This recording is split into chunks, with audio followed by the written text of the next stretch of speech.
Hi, ako na naman to, si Daddy Boom. Kumusta kayo? Araw ng Lunes ngayon at holiday rito, kaya wala tayong pasok. Kaya ang gagawin natin sa araw na to, magpaplantsa at magwawalis-walis tayo dito sa loob ng bahay. Dahil wala naman tayong ibang gagawin.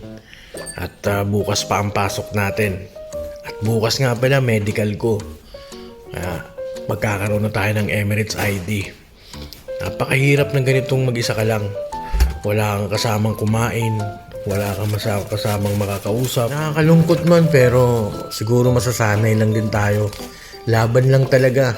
Kaya pag mga ganito, dinadaan ko lang talaga sa food trip.